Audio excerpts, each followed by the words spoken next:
Super prime eight 9ಗೆ ಸ್ವಾಗತ. ನಾನು ಹರಿಪ್ರಸಾದ್. ಇವತ್ತು ಇಡೀ ದಿವಸದ ಪ್ರಮುಖ ಸುದ್ದಿಗಳನ್ನು ಸೂಪರ್ ಪ್ರೈಮ್ನಲ್ಲಿ ನನಗೆ ತೋರಿಸ್ತಾ ಹೋಗ್ತೀನಿ. ಯಾವೆಲ್ಲ ಸುದ್ದಿಗಳಿದ್ದಾವೆ ಅನ್ನೋದನ್ನು ಮೊದಲಿಗೆ ನೋಡೋಣ.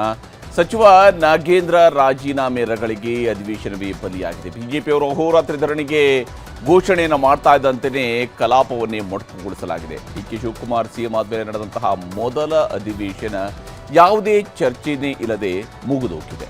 ಇನ್ನು ರಾಷ್ಟ್ರಮಟ್ಟದಲ್ಲಿ ಕಾಂಗ್ರೆಸ್ನವರು ಉದ್ಯಮಿ ಗೌತಮ್ ಅದಾನಿಯನ್ನು ವಿರೋಧಿಸುತ್ತಿದ್ದಾರೆ. ಆದರೆ ಮುಖ್ಯಮಂತ್ರಿಯವರು ಅವರ ಮನೆಗೆ ಅದಾನಿಯವರು ಭೇಟಿ ಕೊಟ್ಟಿದ್ದು ಈಗ ಚರ್ಚೆಯನ್ನು ಹುಟ್ಟುಹಾಕಿದೆ. ಅಧಿವೇಶನದಲ್ಲೂ ಇದೇ ವಿಷಯ ಇಟ್ಕೊಂಡು ಬಿಜೆಪಿಯವರು ವಾಗ್ದಾಳಿಯನ್ನು ನಡೆಸಿದ್ದಾರೆ. ಇನ್ನು ತಮಿಳುನಾಡಿಗೆ ಕಾವೇರಿ ನೀರು ಬಿಡಬೇಕು ಅಂತ ಹೊಸದಾಗಿ CWRC ಆದೇಶ ಮಾಡಿದೆ. ನಾಳೆ CWMA ಸಭೆಯಲ್ಲಿ ರಾಜ್ಯದ ಟೀಮ್ ಏನು ವಾದ ಮಾಡ್ತಾರೋ ಗೊತ್ತಿಲ್ಲ. ಈ ಮಧ್ಯೆ ಮೋಡ ಬಿತ್ತನೆಗೂ ಸರ್ಕಾರ ಸಿದ್ಧತೆಯನ್ನು ಶುರು ಮಾಡಿಕೊಂಡಿದೆ. ಇನ್ನು ರಾಜ್ಯದಲ್ಲಿ SIR ಪ್ರಕ್ರಿಯೆ ಕೊನೆಯ ಹಂತಕ್ಕೆ ಬಂದಿದೆ. 1,07,00,000 ಮತದಾರರ ಹೆಸರು ಡಿಲೀಟ್ ಆಗಿದೆ. ಸೆಪ್ಟೆಂಬರ್ 23ರ ಒಳಗೆ ಅರ್ಜಿ ಸಲ್ಲಿಸಿದ್ರಷ್ಟೇ ಮರು ಸೇರ್ಪಡೆಗೆ ಅವಕಾಶ ಸಿಗುತ್ತೆ. ಇನ್ನು ರಾಜ್ಯದಲ್ಲಿ H1N1 ಸೋಂಕಿತರ ಸಂಖ್ಯೆ ಸಿಕ್ಕಾಪಟ್ಟೆ ಜಾಸ್ತಿ ಆಗ್ತಿದೆ. 4,200ಕ್ಕೂ ಹೆಚ್ಚು ಜನರಲ್ಲಿ ವೈರಸ್ ಪತ್ತೆಯಾಗಿದೆ. ಹೀಗಾಗಿ ಸರ್ಕಾರ ಜನರಿಗೆ ಎಚ್ಚರವಾಗಿರೋದಕ್ಕೆ ಗೈಡ್ಲೈನ್ಸ್ ಅನ್ನು ಹೊರಡಿಸಿದೆ. ಎಲ್ಲ ಸುದ್ದಿಗಳನ್ನು ಈಗ ವಿವರವಾಗಿ ನೋಡ್ತಾ ಹೋಗೋಣ. ಸಚಿವ ನಾಗೇಂದ್ರ ಅವರ ರಾಜೀನಾಮೆಗೆ ಆಗ್ರಹಿಸಿ ಬಿಜೆಪಿಯವರು ವಿಧಾನಮಂಡಲ ಅಧಿವೇಶನ ಶುರುವಾದಲ್ಲಿಂದಲೂ ಕೂಡ ಹೋರಾಟವನ್ನು ನಡೆಸ್ತಾನೆ ಬಂದಿದ್ದಾರೆ. ಸರ್ಕಾರ ಯಾವುದೇ ಕಾರಣಕ್ಕೂ ನಾವು ನಾಗೇಂದ್ರ ಅವರ ರಾಜೀನಾಮೆ ಪಡೆಯೋದೇ ಇಲ್ಲ ಅಂತ ತಮ್ಮ ನಿರ್ಧಾರವನ್ನು ಹೇಳ್ತಾ ಇದ್ರು. ಇಬ್ಬರ ಜಗಳದಲ್ಲಿ ರಾಜ್ಯದ ಯಾವ ಸಮಸ್ಯೆಗಳ ಬಗ್ಗೆಯೂ ಕೂಡ ವಿಧಾನಮಂಡಲದ ಅಧಿವೇಶನದಲ್ಲಿ ಒಂದು ನಿಮಿಷವೂ ಕೂಡ ಚರ್ಚೆ ಆಗದೇನೆ ಅಧಿವೇಶನ ಕೊನೆಗೊಂಡಿದೆ. 2 ದಿನ ಮೊದಲೇ ವಿಧಾನಮಂಡಲ ಅಧಿವೇಶನ ಅನಿರ್ದಿಷ್ಟ ಅವಧಿಗೆ ಮುಂದೂಡಿಕೆ ಆಗುತ್ತಿದೆ.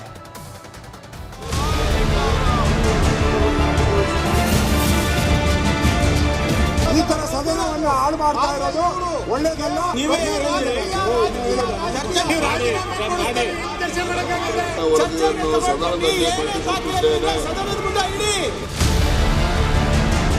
ರಾಜ್ಯದಲ್ಲಿ ಬರದ ಸಮಸ್ಯೆ, ತಮಿಳುನಾಡಿಗೆ ಕಾವೇರಿ ನೀರು ಬಿಡುಗಡೆ ವಿಚಾರ, ಬಿಡದಿ ಟೌನ್ಶಿಪ್ ಸಂಘರ್ಷ, ನೈಸ್ ವಿವಾದ, ಹೀಗೆ ರಾಜ್ಯದ ಹಲವು ಜ್ವಲಂತ ಸಮಸ್ಯೆಗಳ ಬಗ್ಗೆ ಚರ್ಚೆಯ ಆಶಯದೊಂದಿಗೆ ಮುಂಗಾರು ಅಧಿವೇಶನ ಆರಂಭವಾಗಿತ್ತು. ಆದರೆ ಈ ಸಮಸ್ಯೆಗಳಿಗೆ ಪರಿಹಾರ ಸಿಗೋದಿರಲಿ, ಸಣ್ಣ ಚರ್ಚೆ ಕೂಡ ಆರಂಭಿಸಲು ಸಾಧ್ಯವಾಗಿಲ್ಲ.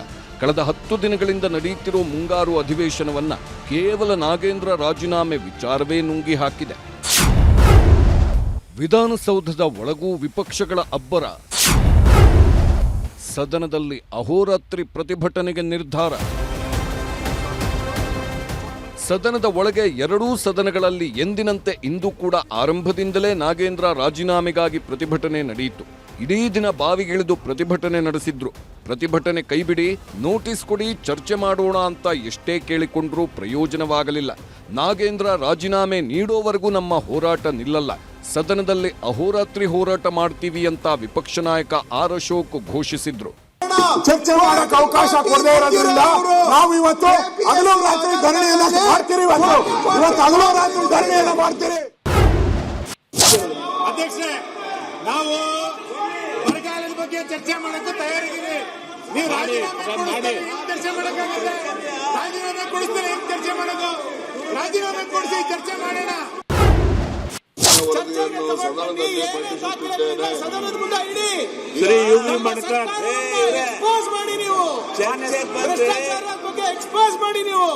ಇದೇ ವೇಳೆ ವಿಧಾನಸಭೆಯಲ್ಲಿ ಬಿಜೆಪಿ ಸದಸ್ಯರು ಕೊತ್ವಾಲ್ ಶಿಷ್ಯಂದಿರಿರುವ ಎಂಬ ಭಿತ್ತಿಪತ್ರ ಪ್ರದರ್ಶನ ಮಾಡಿದ್ರು.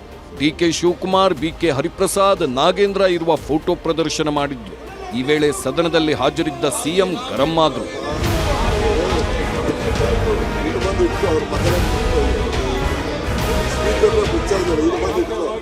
ಇತ್ತ ಪರಿಷತ್ನಲ್ಲೂ ಪರಿಸ್ಥಿತಿ ಭಿನ್ನವಾಗಿರಲಿಲ್ಲ. ಸದನ ಆರಂಭವಾದಾಗಿನಿಂದಲೂ ಚರ್ಚೆಗೆ ಆಸ್ಪದ ನೀಡದಂತೆ ಪ್ರತಿಭಟನೆ ನಡೆಸಿದ್ರು. 2 ಬಾರಿ ಸದನ ಮುಂದೂಡಿದ್ರೂ ಪ್ರತಿಭಟನೆ ತಹಬದಿಗೆ ಬರಲಿಲ್ಲ. ಈ ವೇಳೆ ಮಾತಿನ ವಾಕ್ಸಮರವೇ ನಡೆದೋಯ್ತು. ಪ್ರತಿಭಟನೆ ಹೋರಾಟದ ಮಧ್ಯೆ ಕರ್ನಾಟಕ ಸರಕು ಮತ್ತು ಸೇವೆಗಳ ತೆರಿಗೆ ತಿದ್ದುಪಡಿ ವಿಧೇಯಕ, ಕರ್ನಾಟಕ ಭೂಕಂದಾಯ ತಿದ್ದುಪಡಿ ವಿಧೇಯಕ ಸೇರಿದಂತೆ ಹಲವು ವಿಧೇಯಕಗಳಿಗೆ ಚರ್ಚೆಯೇ ಇಲ್ಲದೆ ಒಪ್ಪಿಗೆ ಪಡೆಯಲಾಯಿತು.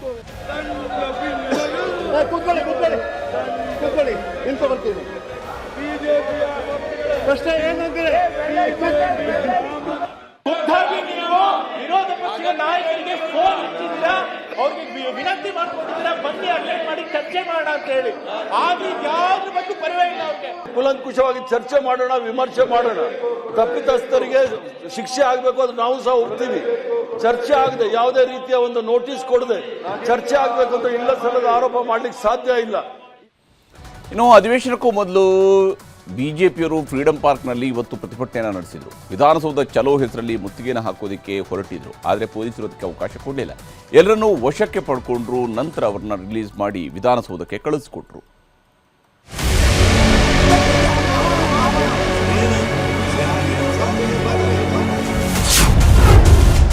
ವಿಪಕ್ಷಗಳಿಂದ ವಿಧಾನಸೌಧ ಚಲೋ ಹೋರಾಟ, ದಿನವಿಡೀ ಪ್ರತಿಭಟನೆ, ಹೈಡ್ರಾಮಾ, ಹಂಗಾಮ. ಇಂದಿನ ವಿಧಾನಮಂಡಲ ಕಲಾಪ ಆರಂಭಕ್ಕೂ ಮುನ್ನ ವಿಪಕ್ಷಗಳು 3 ಹಂತದ ಹೋರಾಟ ಹಮ್ಮಿಕೊಂಡಿದ್ರು. ಕಬ್ಬನ್ ಪಾರ್ಕ್, ಫ್ರೀಡಂ ಪಾರ್ಕ್, ರಾಜಭವನ ಗೇಟ್ ಬಳಿ ಪ್ರತಿಭಟನೆ ಮಾಡಲಾಯಿತು. ನಾಗೇಂದ್ರ ರಾಜೀನಾಮೆ ಪಡೆದೇ ತೀರಬೇಕು ಅಂತ ಆಗ್ರಹಿಸಿದ್ರು. ಈ ವೇಳೆ ಪ್ರತಿಭಟನಾ ನಿರತ ನಾಯಕರನ್ನ ಪೊಲೀಸರು ವಶಕ್ಕೆ ಪಡೆದ್ರು. ಈ ವೇಳೆ ಹೈಡ್ರಾಮಾವೇ ನಡೆದೋಯ್ತು.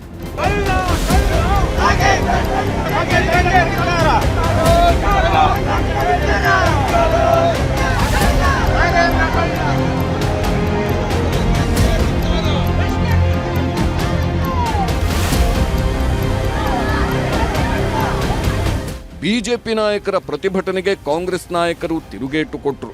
ಚರ್ಚೆಗೆ ಬರದೇ ರಾಜಕೀಯ ಕಾರಣಕ್ಕಾಗಿ ಹೋರಾಟ ಮಾಡ್ತಿದ್ದಾರೆ ಅಂತ ವ್ಯಂಗ್ಯವಾಡಿದ್ರು. 2 ವಾರದಿಂದ ಸದನದ ಒಳಗಡೆನೂ ಕೂಡ ನಾವು ಹೋರಾಟನ ಮಾಡ್ತಾ ಇದ್ದೇವೆ.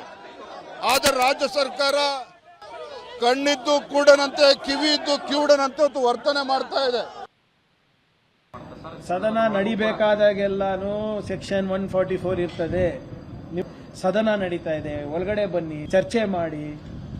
ಈಗಾಗಲೇ ಸ್ಟೇಟ್ಮೆಂಟ್ ಕೊಟ್ಟಿದ್ದೀವಿ. ಅದ್ರ ಬಗ್ಗೆ ಪುನಃ ಚರ್ಚೆ ಮಾಡಬೇಕು ಅಂದ್ರೂ ಕೂಡ ತಯಾರಿದ್ದೇವೆ ಅಂತ ಹೇಳಿದ್ದೇವೆ. ಇದನ್ನ ಹತ್ತಿಕ್ಕುವಂತ ಕೆಲಸವನ್ನ ಮಾಡುವಂಥದ್ದು ಪ್ರಜಾಪ್ರಭುತ್ವಕ್ಕೆ ಬರೆದ ದ್ರೋಹ. ಒಂಥರ ಎಮರ್ಜೆನ್ಸಿ ತರ ಇವತ್ತು ಮಾಡಿದ್ದಾರೆ. ಇಡೀ ವಿಧಾನಸೌಧ ಸುತ್ತು ಎಮರ್ಜೆನ್ಸಿ ತರ.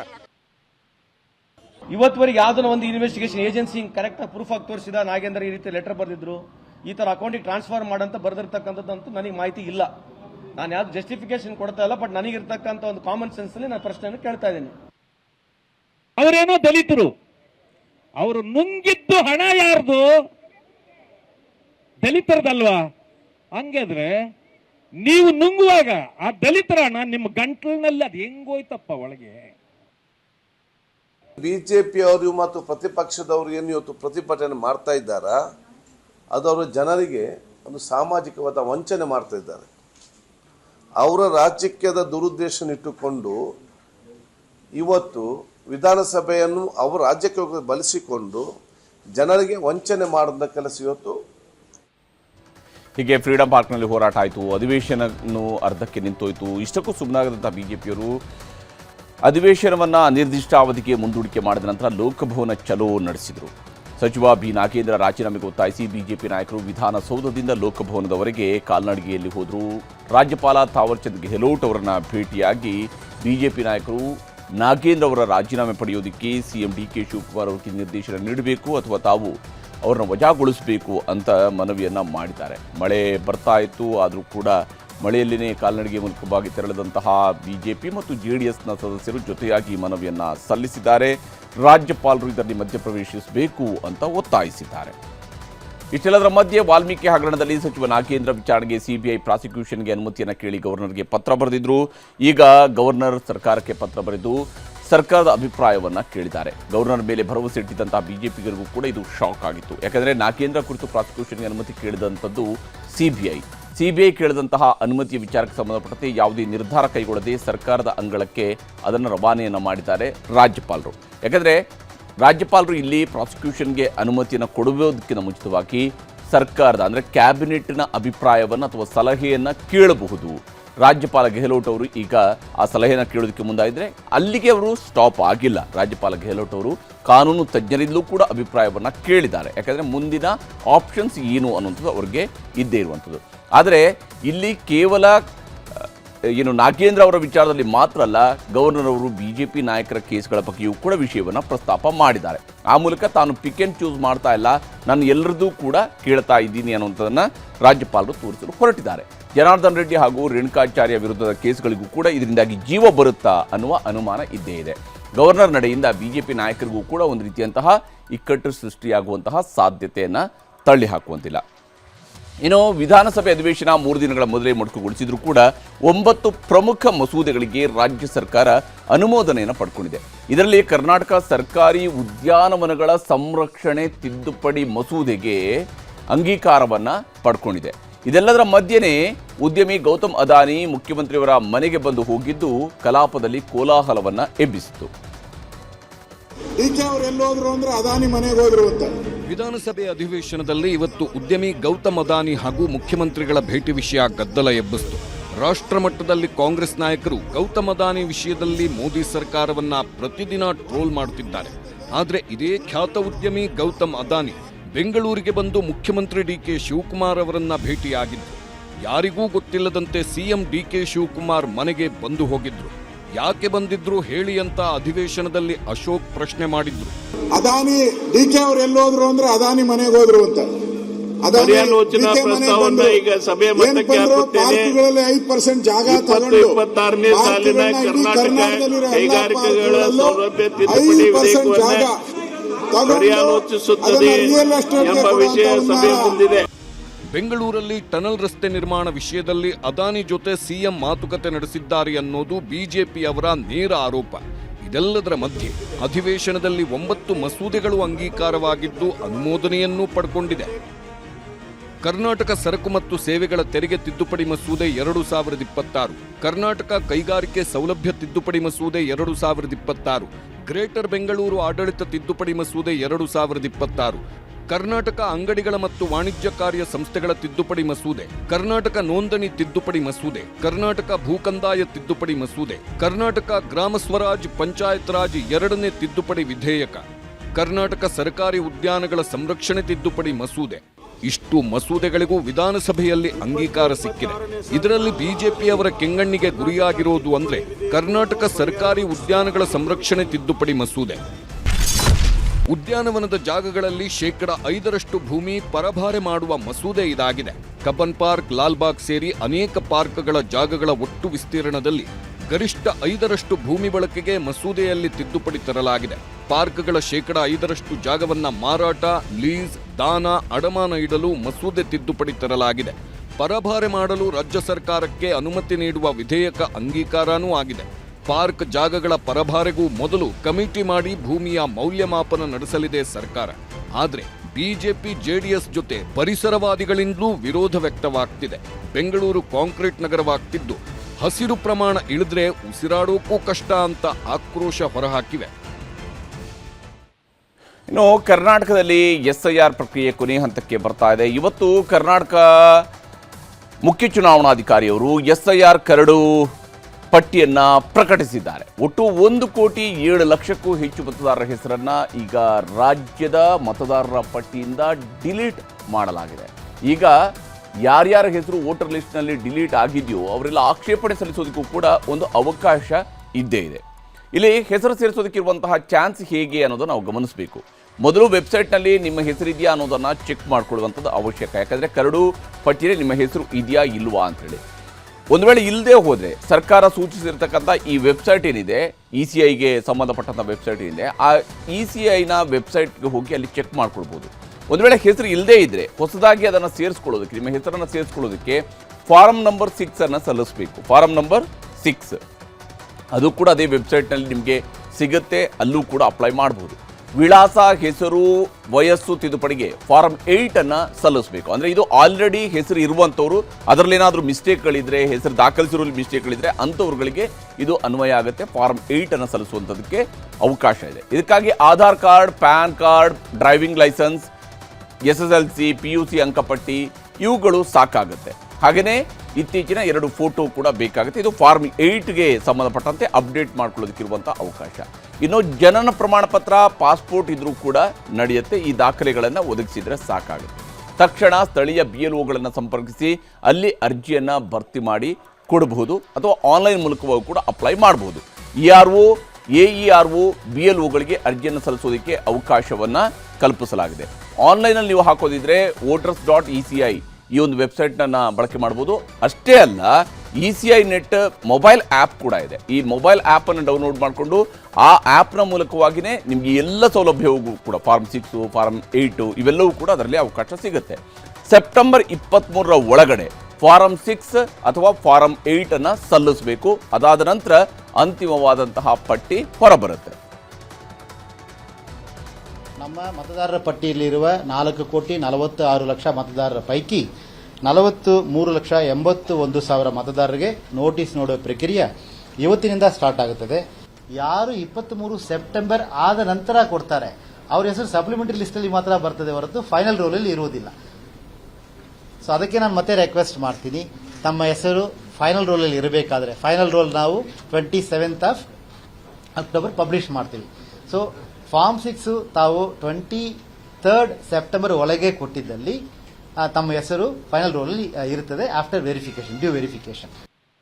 ಇನ್ನು ಕರ್ನಾಟಕದ ಮುಖ್ಯ ಚುನಾವಣಾಧಿಕಾರಿಯವರು ಇವತ್ತು ರಿಲೀಸ್ ಮಾಡಿರುವಂತಹ ಕರಡು ಪಟ್ಟಿ, ಅಂದರೆ ಇದು ಕೇಂದ್ರ ಚುನಾವಣಾ ಆಯೋಗ ರೆಡಿ ಮಾಡಿರುವಂತಹ ಮತದಾರರ ಕರಡು ಪಟ್ಟಿ, ಕರ್ನಾಟಕದ ಮತದಾರರ ಕರಡು ಪಟ್ಟಿ ಕೇಂದ್ರ ಚುನಾವಣಾ ಆಯೋಗದಿಂದ ರಿಲೀಸ್ ಆಗಿರುತ್ತದೆ. ಇದರಲ್ಲಿ 1,07,00,000ಕ್ಕೂ ಹೆಚ್ಚು ಮತದಾರರ ಹೆಸರನ್ನು ಡಿಲೀಟ್ ಮಾಡಲಾಗಿದೆ.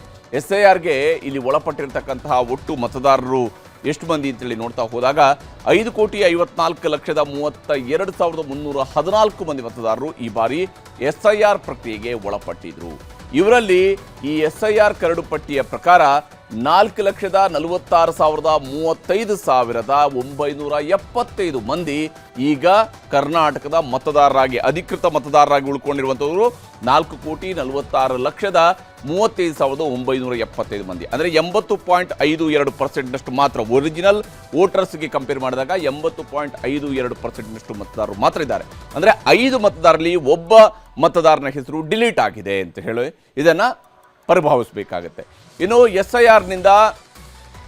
SIRಗೆ ಸಂಬಂಧಪಟ್ಟಂತೆ 1,07,96,339 ಮತದಾರರು ಈಗಾಗಲೇ ಡಿಲೀಟ್ ಆಗಿರ್ತಕ್ಕಂತಹ ಮತದಾರರು, ಅಂದರೆ 19.48% ಮತದಾರರು ಈಗಾಗಲೇ ಈ ಒಂದು ಪಟ್ಟಿಯಿಂದ ಡಿಲೀಟ್ ಆಗಿದ್ದಾರೆ. ಹಾಗೆಯೇ ರಾಜ್ಯದಲ್ಲಿ ಒಟ್ಟು ನೋಟಿಸ್ ಪಡೆಯುವಂತಹ ಮತದಾರರ ಸಂಖ್ಯೆ 43,81,335 ಮತದಾರರು. ಅಂದರೆ ಈ 43,81,335 ಮತದಾರರ ಬಗ್ಗೆ ಅವರು ದಾಖಲೆಗಳನ್ನು ಕೊಡಬೇಕು ಅಂತ ಹೇಳಿ ಕೇಂದ್ರ ಚುನಾವಣಾ ಆಯೋಗ ಕೇಳ್ತಾ ಇದೆ. ಇನ್ನು ರಾಜ್ಯದಲ್ಲಿ SIRನಿಂದ ಬೆಂಗಳೂರು ಸೇರಿದಂತೆ 4 ಜಿಲ್ಲೆಗಳಲ್ಲಿ 65 ಲಕ್ಷ ಮತದಾರರ ಹೆಸರನ್ನು ಡಿಲೀಟ್ ಮಾಡಲಾಗಿರುವಂಥದ್ದು. ಇದರಲ್ಲಿ BBMP ದಕ್ಷಿಣ, ಅಂದರೆ ಬೆಂಗಳೂರು ದಕ್ಷಿಣ ತಾಲೂಕಿನ ವಿಚಾರಕ್ಕೆ ಬಂದಾಗ ಇಲ್ಲಿ ಆಗಿರುವಂತಹ ಮತದಾರರ ಡಿಲೀಟ್ ಆಗಿರುವಂತಹ ಮತದಾರರು 10,58,028 ಮತದಾರರು ಈಗ ಡಿಲೀಟ್ ಆಗಿರುವಂಥದ್ದು. ಅಂದರೆ ಇಲ್ಲಿ 10,58,028 ಮತದಾರರು ಡಿಲೀಟ್ ಆಗಿದ್ದಾರೆ. 49.33% ಮತದಾರರು ಇಲ್ಲಿ ಡಿಲೀಟ್ ಆಗಿದ್ದಾರೆ. ಹಾಗೆಯೇ BBMP ಕೇಂದ್ರದ ಭಾಗದಲ್ಲಿ ಬರುವಂತಹ 8,60,723 ಮತದಾರರು ಈ ಒಂದು ಪಟ್ಟಿಯಿಂದ ಸ್ಥಾನವನ್ನು ಕಳ್ಕೊಂಡಿದ್ದಾರೆ, 45.54%. BBMP ಉತ್ತರದಲ್ಲಿ ಡಿಲೀಟ್ ಆಗಿರುವಂತಹ ಮತದಾರರು 10,52,536 ಮತದಾರರು, ಅಂದರೆ 45.12% ಮತದಾರರು ಈಗ ಡಿಲೀಟ್ ಆಗಿದ್ದಾರೆ. ಹಾಗೆಯೇ ಬೆಂಗಳೂರು ನಗರದಲ್ಲಿ ಡಿಲೀಟ್ ಆಗಿರ್ತಕ್ಕಂತಹ ಮತದಾರರು 17,17,416, ಅಂದರೆ 42.71% ಮತದಾರರು. ಹತ್ರ 40 ಲಕ್ಷದಷ್ಟು ಮತದಾರರು ಬೆಂಗಳೂರು ನಗರ ಒಂದರಲ್ಲಿನೇ, ಬೆಂಗಳೂರು ಮಹಾನಗರ ವ್ಯಾಪ್ತಿ ಒಂದರಲ್ಲಿನೇ ಡಿಲೀಟ್ ಆಗಿದ್ದಾರೆ. ಇನ್ನು ಕಲಬುರಗಿ ಜಿಲ್ಲೆಯಲ್ಲಿ ಡಿಲೀಟ್ ಆಗಿರ್ತಕ್ಕಂತಹ ಮತದಾರರ ಸಂಖ್ಯೆ 5,21,957, ಅಂದರೆ 22.01%. ಹಾಗೆಯೇ ಮೈಸೂರು ಭಾಗದಲ್ಲಿ, ಮೈಸೂರು ಜಿಲ್ಲೆಯಲ್ಲಿ ಡಿಲೀಟ್ ಆಗಿರುವಂತಹ ಮತದಾರರು 5,57,957 ಮಂದಿ, ಅಂದರೆ 19.90%. ಇನ್ನು ಬೆಳಗಾವಿಯಲ್ಲಿ ಡಿಲೀಟ್ ಆಗಿರುವಂತಹ ಮತದಾರರು 5,13,439, ಅಂದರೆ 12.50%. ಇಷ್ಟು ಮತದಾರರು ಈಗ ಡಿಲೀಟ್ ಆಗಿದ್ದಾರೆ. ಇನ್ನು ಕಾವೇರಿ ನೀರಿಗೆ ಸಂಬಂಧಪಟ್ಟಂತೆ ಬಹಳ ಮುಖ್ಯವಾಗಿ ಈಗಾಗಲೇ ಕೇಂದ್ರ CWMA ಮತ್ತು CWRC ಅವರು ಕೊಟ್ಟಿರ್ತಕ್ಕಂತಹ ತೀರ್ಪು ಬಹಳ ಗಮನಾರ್ಹವಾಗಿರುವಂಥದ್ದು. ಒಂದು ಕಡೆ ಸುಪ್ರೀಂ ಕೋರ್ಟ್ನ ಮೊರೆ ಹೋಗಿತ್ತು ತಮಿಳುನಾಡು ಸುಪ್ರೀಂ ಕೋರ್ಟ್ನ ಮೊರೆ ಹೋಯಿತು. ಆದರೆ ಸುಪ್ರೀಂ ಕೋರ್ಟ್ ಹೇಳ್ತು ಇಲ್ಲ, ನೀವು ಕಾವೇರಿ ನೀರು ನಿಯಂತ್ರಣ ಸಮಿತಿ ಮುಂದಕ್ಕೆ ಹೋಗಿ ಅಂತೇಳಿ. ಈಗ ಕಾವೇರಿ ನೀರು ನಿಯಂತ್ರಣ ಸಮಿತಿ ಕರ್ನಾಟಕಕ್ಕೆ ಮತ್ತೊಮ್ಮೆ ಆಘಾತವನ್ನು ನೀಡಿದೆ. ತಮಿಳುನಾಡಿಗೆ ಕಾವೇರಿ ನೀರು ಹರಿಸಿ 3ನೇ ಸಲ CWRC ಸೂಚನೆಯನ್ನು ಕೊಟ್ಟಿದೆ. ಪ್ರಕರಣ ಸುಪ್ರೀಂ ಕೋರ್ಟ್ನಲ್ಲಿ ಇರುವಾಗಲೇ ನಾಳೆಯಿಂದ 9,000 ಕ್ಯೂಸೆಕ್ ನೀರು ಹರಿಸಿ ಅಂತ CWMA ಹೇಳಿದೆ. ಹೀಗೆ ಗಾಯದ ಮೇಲೆ ಬರೆ ಎಳೆಯಲಾಗಿದೆ. ತಮಿಳುನಾಡಿಗೆ ವಾದಕ್ಕೆ ಇವತ್ತು ಮತ್ತೆ CWRC ಮಣೆ ಹಾಕಿದೆ. ಮೊದಲ ಸಲ ತಮಿಳುನಾಡಿಗೆ 3,000 ಕ್ಯೂಸೆಕ್ ಬಿಡಿ ಅಂದರು. ಎರಡನೇ ಬಾರಿಗೆ 12,000 ಕ್ಯೂಸೆಕ್ ನೀರನ್ನು ಹರಿಸಬೇಕು ಅಂತ ಆದೇಶವನ್ನು ಹೊರಡಿಸಿದರು. 12,000 ಕ್ಯೂಸೆಕ್ ನೀರು ಬಿಡೋಕ್ಕೆ ಆಗೋದಿಲ್ಲ ಅಂತೇಳಿ ಕರ್ನಾಟಕವೂ ಕೂಡ ಸುಪ್ರೀಂ ಕೋರ್ಟ್ಗೆ ಹೋಗಿ ವಸ್ತುಸ್ಥಿತಿಯ ಲೆಕ್ಕವನ್ನು ಕೊಟ್ಟಿದೆ. ಇವತ್ತು ಸುಪ್ರೀಂ ಕೋರ್ಟ್ನಲ್ಲಿ 2 ರಾಜ್ಯಗಳ ವಾದವನ್ನು ಕೇಳಿರುವಂತಹ ನ್ಯಾಯಮೂರ್ತಿಗಳಾದ ವಿಕ್ರಮ್ ನಾಥ್ ಹಾಗೂ ಸಂದೀಪ್ ಮೆಹ್ತಾ ಅವರ ಪೀಠ ನಾಳೆ CWMA ಜೊತೆಗೆ ಮಾತುಕತೆ ನಡೆಸಲು ಸೂಚಿಸಿ ಆಗಸ್ಟ್ 31ಕ್ಕೆ ವಿಚಾರಣೆಯನ್ನು ಮುಂದೂಡಿಕೆ ಮಾಡಿದೆ. ಈಗ ನೋಡಿದರೆ ಹೊಸದಾಗಿ 9,000 ಕ್ಯೂಸೆಕ್ ನೀರು ಬಿಡಿ ಅಂತ ಕಾವೇರಿ ನೀರು ನಿಯಂತ್ರಣ ಸಮಿತಿ ಆದೇಶವನ್ನು ಮಾಡಿರುವಂಥದ್ದು. ಆದರೆ ಇಲ್ಲಿ ತಮಿಳುನಾಡು ಸುಪ್ರೀಂ ಕೋರ್ಟಲ್ಲಿ ಮಂಡಿಸಿರುವಂಥ ವಾದವನ್ನು ನಾವು ಗಮನಿಸಬೇಕು. ಅವ್ರು ಹೇಳ್ತಾ ಇರುವಂಥದ್ದು ನಮಗೆ ಇನ್ನೂ ಬಾಕಿ ಉಳಿದಿದೆ, ಅವ್ರು ಹೇಳಿದಷ್ಟು ಬಿಟ್ಟಿಲ್ಲ ಅಂತ ಹೇಳ್ತಿದ್ದಾರೆ. ಆದರೆ ಅದನ್ನು ನೀವು CWMAಯಲ್ಲಿ ಹೋಗಿ ಮಾತಾಡಿದ್ರೆ ಈಗ CWRC ಮತ್ತು CWMA ಹೇಳಿದಷ್ಟು ನೀರನ್ನು ಕರ್ನಾಟಕವು ಕೂಡ ತಮಿಳುನಾಡಿಗೆ ಹರಿಸಿ ಆಗಿದೆ. ತಮಿಳುನಾಡಿಗೆ ಪ್ರತಿದಿನ 9,000 ಕ್ಯೂಸೆಕ್ ನೀರು ಹರಿಸಬೇಕು ಅನ್ನೋದು ಈಗ ಹೊಸ ಆದೇಶ ಈಗ ಬಂದಿರುವಂಥದ್ದು. ಒಟ್ಟು 11.66 TMCಯಷ್ಟು ನೀರನ್ನು ಕರ್ನಾಟಕ 15 ದಿವಸಗಳ ಅವಧಿಯಲ್ಲಿ ತಮಿಳುನಾಡಿಗೆ ಹರಿಸಬೇಕಾಗುತ್ತೆ. ಇದರ ಪ್ರಕಾರ ನಾಳೆಯಿಂದ ಒಟ್ಟು 15 ದಿನಗಳ ಕಾಲ ಕಾವೇರಿ ನೀರನ್ನು ಬಿಳಿಗುಂಡ್ಲುವಲ್ಲಿ ಹರಿಬೇಕು. 9,000 ಕ್ಯೂಸೆಕ್ ನೀರು ಬಿಳಿಗುಂಡ್ಲು ಮಾಪಕದಲ್ಲಿ ದಾಖಲಾಗಬೇಕು. ಆಗಸ್ಟ್ 25 ಬೆಳಗ್ಗೆ 8 ಗಂಟೆಯಿಂದಲೇ KRSನಿಂದ ಅಥವಾ ಕಾವೇರಿಯಿಂದ ನೀರು ಹರಿಸಬೇಕು ಅಂತ ಸೂಚನೆಯನ್ನು ನೀಡಲಾಗಿದೆ. ಹೀಗೆ CWRC ಮತ್ತೆ ಕರ್ನಾಟಕಕ್ಕೆ ಸೂಚನೆಯನ್ನು ಕೊಟ್ಟಿದೆ. ನಾಳೆ CWMA ಮುಂದೆ ನೀರು ಬಿಡೋಕ್ಕಾಗೋದಿಲ್ಲ ಅಂತ ವಾದ ಮಂಡಿಸೋದಕ್ಕೆ ಕರ್ನಾಟಕ ಸರ್ಕಾರ ಟೀಮನ್ನು ಕಳಿಸಿದೆ. ಜೊತೆಗೆ ಮೋಡ ಬಿತ್ತನೆಗೂ ಕೂಡ ತಯಾರಿಗಳು ನಡೀತಾ ಇದ್ದು ಎಲ್ಲೆಲ್ಲಿ ಮೋಡ ಬಿತ್ತನೆ ಮಾಡಬೇಕು ಅಂತ ನಿರ್ಧರಿಸೋದಕ್ಕೆ ನಾಳೆ ಜಲಸಂಪನ್ಮೂಲ ಸಚಿವ ಚಲುವರಾಯಸ್ವಾಮಿ ಸಭೆ ಕರೆದಿದ್ದಾರೆ. ಸ್ವಲ್ಪ ಕಡಿಮೆ ಮಳೆ ಇರೋದ್ರಿಂದ ನಾವು ಜೂನ್ವರೆಗೂ ಕುಡಿಯೋ ನೀರನ್ನ ಇಟ್ಕೋಬೇಕಾಗುತ್ತೆ. ನಾವೇನು ಹೊಸ ಬೆಳೆನ ಮಾಡ್ಲಿಕ್ಕೆ ಹೋಗ್ತಾ ಇಲ್ಲ, ಇರೋ ಬೆಳೆನೇ ರಕ್ಷಣೆ ಮಾಡೋಕ್ಕಾಗ್ತಾ ಇಲ್ಲ ಅಥವಾ ಅದೇ ಬೆಳೆ ಮಾಡೋಕ್ಕಾಗ್ತಾ ಇಲ್ಲ. ಡ್ರಿಂಕಿಂಗ್ ವಾಟರ್ಗೆ ಭಾಳ ಮುಖ್ಯವಾಗಿರೋದು ಅಂತ ಹೇಳ್ತಾ ಇದ್ದೀವಿ. ಅಕ್ಟೋಬರ್ ಆದಮೇಲೆ ಆಟೋಮೆಟಿಕ್ಕಾಗಿ ಅಂಥ ಸಮಸ್ಯೆ ಆಗಲ್ಲ. ಆಗಸ್ಟು ಸೆಪ್ಟೆಂಬರ್ನ ನಾವು ದಾಟಿದ್ರೆ ನಾವು ಒಂದಷ್ಟು ಉಸಿರಾಡ್ಬೋದು, ಬ್ರೀತಿಂಗ್ ಸಿಗುತ್ತೆ ನಮಗೆ. CWRC CWMA ನಾಳೆ ಇರೋದ್ರಿಂದ ನಾವು ಅಷ್ಟು ಬಿಡ್ಲಿಕ್ಕಾಗ್ತಾ ಇಲ್ಲ ಅಂತೇಳಿ ಅವ್ರ ಮುಂದೆ ನಮ್ಮ ಅಧಿಕಾರಿಗಳು ಪ್ರೆಸೆಂಟೇಷನ್ ಮಾಡಲಿಕ್ಕೆ ಕಳಿಸ್ಕೊಟ್ಟಿದ್ದೀನಿ. MD ಮತ್ತು ಲೀಗಲ್ ಟೀಮ್ ಹೋಗಿದ್ದಾರೆ. ಕ್ಲೌಡ್ ಸೀಡ್ಸ್ ಏನಿದೆ ಅದ್ರ ಬಗ್ಗೆ ಭಾಳಷ್ಟು ಚರ್ಚೆ ಆಗ್ತಾ ಇದೆ. 4 ರೆವಿನ್ಯೂ ವಿಭಾಗದಲ್ಲಿ ಎಲ್ಲೆಲ್ಲಿ ಮೋಡಗಳು ಅವೈಲಬಲ್ ಇದೆ ಅಲ್ಲಿ ಮಾಡಬೇಕು ಅಂತೇಳಿ ನಾನು ಡೈರೆಕ್ಷನ್ ಕೊಟ್ಟಿದ್ದೀನಿ. ಈಗ 27 ಕೋಟಿ ಅನುದಾನವನ್ನು ನಾವು ನಮ್ಮ ಇಲಾಖೆಯಿಂದ ಕ್ಯಾಬಿನೆಟಲ್ಲಿ ಮಂಜೂರು ಮಾಡಿಕೊಟ್ಟಿದ್ದೀವಿ. ನಾಳೆ ಮಧ್ಯಾಹ್ನ ಅವ್ರನ್ನ ಮತ್ತು ಡಿಸಾಸ್ಟರ್ ಮ್ಯಾನೇಜ್ಮೆಂಟ್ ಸೆಕ್ರೆಟರಿನ ಮತ್ತು ಆ ಏಜೆನ್ಸಿಯವ್ರನ್ನ ಮೀಟಿಂಗ್ ಕರೆದಿದ್ದೀನಿ. ಇದೆಲ್ಲರ ಮಧ್ಯೆ ತಮಿಳುನಾಡಿಗೆ ನೀರು ಹರಿಸಬೇಕು ಅನ್ನುವಂತಹ ಆದೇಶದ ವಿರುದ್ಧ ಹೋರಾಟಗಳು ನಡೀತಾ ಇದ್ದಾವೆ. ಮಂಡ್ಯದ ಸಂಜೆ ವೃತ್ತದಲ್ಲಿ ಕನ್ನಡ ಪರ ಸಂಘಟನೆಯವರು ಇವತ್ತು ಪ್ರತಿಭಟನೆಯನ್ನು ನಡೆಸಿ ಯಾವುದೇ ಕಾರಣಕ್ಕೂ ಕರ್ನಾಟಕ ಸರ್ಕಾರ ನೀರು ಹರಿಸಬಾರದು ಅಂತ ಆಗ್ರಹಿಸಿದ್ದಾರೆ. ಮೈಸೂರಿನ ಕಾಡಾ ಕಚೇರಿ ಮುಂಭಾಗದಲ್ಲೂ ಕೂಡ ರೈತ ಸಂಘಟನೆ ರಾಜ್ಯಾಧ್ಯಕ್ಷ ಬಡಗಲಪುರ ನಾಗೇಂದ್ರ ಬಣದವರು ನೀರು ಬಿಡದಂತೆ ಹೋರಾಟವನ್ನು ನಡೆಸಿದ್ದಾರೆ. ಈಗ ರಾಜ್ಯ ದೇಶ ವಿದೇಶಗಳ ಮತ್ತಷ್ಟು ಪ್ರಮುಖ ಸುದ್ದಿಗಳನ್ನು ಕ್ವಿಕ್ ಆಗಿ ನೋಡ್ತಾ ಹೋಗೋಣ. ಕೆಪಿಎಸ್ಸಿ ನೇಮಕಾತಿಯ ಹಗರಣ ಪ್ರಕರಣದಲ್ಲಿ ಇಡಿಯಿಂದ ತನಿಖೆ ಮುಂದುವರೆದಿದೆ. ಪಶುವೈದ್ಯರ ನೇಮಕಾತಿ ಪರೀಕ್ಷೆಯ ಹೊಣೆ ಹೊತ್ತಿದ್ದ IAS ಅಧಿಕಾರಿ ಜ್ಞಾನೇಂದ್ರ ಅವರ ಬೆಂಗಳೂರಿನ ನಿವಾಸದ ಮೇಲೆ ನಿನ್ನೆ ಇಡಿ ದಾಳಿ ಮಾಡಿತ್ತು. ಇಂದು ಲಕ್ನೋದಲ್ಲಿರುವಂತಹ ಜ್ಞಾನೇಂದ್ರ ನಿವಾಸದ ಮೇಲೆ ಕೂಡ ದಾಳಿ ಮಾಡಿ ಪರಿಶೀಲನೆಯನ್ನು ನಡೆಸಿದೆ. ನೈಸ್ ರಸ್ತೆಯಲ್ಲಿ ಟೋಲ್ ಕಟ್ಟಬೇಡಿ ಅಂತ ಕೇಂದ್ರ ಸಚಿವ HD ಕುಮಾರಸ್ವಾಮಿ ಅವರು ಹೇಳಿದ್ದರು. ಈ ವಿಚಾರವಾಗಿ ಸಚಿವ ಸತೀಶ್ ಜಾರಕಿಹೊಳಿ ಪ್ರತಿಕ್ರಿಯೆ ನೀಡಿದ್ದು 30 ವರ್ಷಕ್ಕೆ ಅಗ್ರಿಮೆಂಟ್ ಮಾಡಿಕೊಂಡಿದ್ದಾರೆ, ನಾವೇನೂ ಮಾಡೋದಕ್ಕೆ ಆಗೋದಿಲ್ಲ, ಸರ್ಕಾರ ಯಾವ ಪರವೂ ಕೂಡ ಇಲ್ಲ, ಹಾಗೂ ಸದ್ಯ ನೈಸ್ ಟೋಲ್ ನಿಲ್ಲಿಸುವಂತಹ ಹಕ್ಕು ನಮಗಿಲ್ಲ ಅಂತ ಹೇಳಿದ್ದಾರೆ. ಬೆಂಗಳೂರು ಹೊರವಲಯದಲ್ಲಿ ನಕಲಿ ಔಷಧಿಗಳು ಪತ್ತೆಯಾಗಿದ್ವು. ಅಸಲಿ ಔಷಧಿಯನ್ನೇ ಹೋಲುವ ನಕಲಿ ಔಷಧಿಗಳನ್ನು ಪ್ಯಾಕಿಂಗ್ ಲೇಬಲಿಂಗ್ ಮಾಡಲಾಗಿದೆ. ಇದರಿಂದಾಗಿ ನಕಲಿ ಯಾವುದು ಅಸಲಿ ಯಾವುದು ಅನ್ನೋದನ್ನು ಪತ್ತೆ ಹಚ್ಚೋದಕ್ಕೆ ಕೆಮಿಸ್ಟ್ಗಳು ಹಾಗೂ ವೈದ್ಯರಿಗೆ ಕಷ್ಟ ಆಗ್ತಾ ಇದೆ. ಲ್ಯಾಬ್ ಟೆಸ್ಟ್ ಮಾಡಿದರೆ ಮಾತ್ರ ಅಸಲಿ ಯಾವುದು ಅನ್ನೋದು ಖಚಿತ ಆಗುವ ಸಾಧ್ಯತೆ ಇದೆ. ಶ್ರೀರಂಗಪಟ್ಟಣದಲ್ಲಿ ಬಿಜೆಪಿ ಶಾಸಕ ಸುರೇಶ್ ಗೌಡರ ಪುತ್ರಿ ಐಶ್ವರ್ಯ ಪಿಎಸ್ಐ ಸವಿತಾ ಬಿ ಪಾಟೀಲ್ಗೆ ಕಪಾಳಮೋಕ್ಷ ಮಾಡಿದರು. ಆಗಸ್ಟ್ 14ರಂದು ಉಕ್ಕಡಗಾತ್ರಿ ದೇಗುಲದಲ್ಲಿ ನಡೆದಿದ್ದ ಹಲ್ಲೆಯ ಸಿಸಿಟಿವಿ ದೃಶ್ಯ ನ್ಯೂಸ್ 18ಗೆ ಲಭ್ಯವಾಗಿದೆ. ಪಿಎಸ್ಐ ಸವಿತಾ ಕೂಡ ಐಶ್ವರ್ಯಗೆ ಕಪಾಳಮೋಕ್ಷ ಮಾಡಿದ್ದಾರೆ. ಬಿಡದಿ ಟೌನ್ಶಿಪ್ ವಿರೋಧಿಸಿ ರೈತರಿಂದ ಪ್ರತಿಭಟನೆ ಮುಂದುವರೆದಿದೆ. ಇನ್ನು ರೈತರ ಪ್ರತಿಭಟನೆ ನಡುವೆಯೂ ಕಳೆದ ತಿಂಗಳು ಮಂಡ್ಲಹಳ್ಳಿಯಲ್ಲಿ ಸರ್ವೆ ನಡೆಸೋದಕ್ಕೆ ಅಧಿಕಾರಿಗಳು ಆಗಮಿಸಿದರು. ಈ ವೇಳೆ ಅಧಿಕಾರಿಗಳು ಹಾಗೂ ರೈತರ ನಡುವೆ ಘರ್ಷಣೆ ನಡೆದಿತ್ತು. ಇದೀಗ ರೈತರ ಮೇಲಿನ ಕೇಸ್ಗೆ ಹೈಕೋರ್ಟ್ ಮಧ್ಯಂತರ ತಡೆಯಾಜ್ಞೆ ನೀಡಿದೆ. ಚಿಕ್ಕಮಗಳೂರು ನಗರದಲ್ಲಿ ಈದ್ ಮಿಲಾದ್ ವಿವಾದ ಶುರುವಾಗಿದೆ. ಟಿಪ್ಪು ಕಟೌಟ್ ಹಾಕಿ ದೇಶ ವಿರೋಧಿ ಹಾಡು ಬಳಕೆ ಮಾಡಿದ್ದಾರೆ ಅನ್ನುವಂತಹ ಆರೋಪ ಕೇಳಿಬಂದಿದೆ. ಪವರ್ ಟಿಪ್ಪು ಬಾಯ್ಸ್ ಹೆಸರಿನ ಇನ್ಸ್ಟಾ ಖಾತೆಯಲ್ಲಿ ಪಾಕಿಸ್ತಾನವನ್ನ ಹೊಗಳುವ ಹಾಡನ್ನು ಹೊಂದಿರುವಂತಹ ವಿಡಿಯೋ ವೈರಲ್ ಆಗಿದೆ. ಈ ಸಂಬಂಧ ಚಿಕ್ಕಮಗಳೂರು ನಗರ ಠಾಣೆಯಲ್ಲಿ ಸ್ವಯಂ ಪ್ರೇರಿತ ಕೇಸ್ ದಾಖಲಾಗಿದೆ. ಆರ್ಎಸ್ಎಸ್ ಬಗ್ಗೆ ಬೈಯುವ ಗೃಹ ಸಚಿವರು ತುಷ್ಟೀಕರಣ ರಾಜಕೀಯ ಬಿಟ್ಟು ಇತ್ತ ಗಮನ ಹರಿಸಲಿ ಅಂತ ಎಂಎಲ್ಸಿ ಸಿಟಿ ರವಿ ಗುಡುಗಿದ್ದಾರೆ. ಬಿಕ್ಲು ಶಿವ ಕೊಲೆ ಕೇಸ್ನಲ್ಲಿ ಶಾಸಕ ಭೈರತಿ ಬಸವರಾಜ್ಗೆ ರಿಲೀಫ್ ಸಿಕ್ಕಿದೆ. ಭೈರತಿ ಬಸವರಾಜ್ಗೆ ಜಾಮೀನು ನೀಡಿದ್ದ ಸೆಷನ್ಸ್ ಕೋರ್ಟ್ ಆದೇಶವನ್ನು ಪ್ರಶ್ನಿಸಿ ರಾಜ್ಯ ಸರ್ಕಾರ ಹೈಕೋರ್ಟ್ಗೆ ಮೇಲ್ಮನವಿ ಸಲ್ಲಿಸಿತ್ತು. ವಾದ ಪ್ರತಿವಾದ ಆಲಿಸಿರುವಂತಹ ಹೈಕೋರ್ಟ್ ಸೆಷನ್ಸ್ ಕೋರ್ಟ್ ಆದೇಶವನ್ನು ಎತ್ತಿ ಹಿಡಿದಿದೆ. ಹಾಸನದಲ್ಲಿ ಮತ್ತೆ ಜಿಲ್ಲಾಧಿಕಾರಿ ವರ್ಸಸ್ ಎಚ್ಡಿ ರೇವಣ್ಣ ಸಮರ ಶುರುವಾಗಿದೆ. ಗ್ರಾಮ ಪಂಚಾಯತಿ ಚುನಾವಣೆಗೆ ಮೀಸಲಾತಿ ಬದಲಿಸಿದ್ದಕ್ಕೆ ಸಿಟ್ಟಿಗೆದ್ದ ರೇವಣ್ಣ ಜಿಲ್ಲಾಧಿಕಾರಿ ಲತಾ ಅವರನ್ನ ನಿಂದಿಸಿದ್ದಾರೆ. ಹಾಸನ ಜಿಲ್ಲಾಧಿಕಾರಿ ಪ್ರಾಮಾಣಿಕವಾಗಿ ಕೆಲಸ ಮಾಡ್ತಾ ಇಲ್ಲ, ನನ್ನ 30 ವರ್ಷದ ರಾಜಕೀಯ ಜೀವನದಲ್ಲಿ ಇಂತಹ ಡಿಸಿಯನ್ನೇ ನೋಡಿಲ್ಲ ಅಂತ ಆರೋಪವನ್ನ ಮಾಡಿದ್ರು. ಇದಕ್ಕೆ ಲತಾ ಕುಮಾರಿ ಅವರು ಕೂಡ ತಿರುಗೇಟನ್ನು ಕೊಟ್ಟಿದ್ದಾರೆ. ಶಾಸಕ ಸಮರ್ಥ ಶಾಮನೂರು ಪ್ರಯಾಣಿಸ್ತಾ ಇದ್ದ ಕಾರು ಅಪಘಾತವಾಗಿದೆ. ಚಿತ್ರದುರ್ಗ ಜಿಲ್ಲೆ ಹಿರಿಯೂರು ತಾಲೂಕಿನ ಕೆಆರ್ಹಳ್ಳಿ ಗೇಟ್ ಬಳಿಯಲ್ಲಿ ಅಪಘಾತಕ್ಕೀಡಾಗಿದ್ದು ಅದೃಷ್ಟವಶಾತ್ ಸಮರ್ಥ ಪ್ರಾಣಾಪಾಯದಿಂದ ಪಾರಾಗಿದ್ದಾರೆ.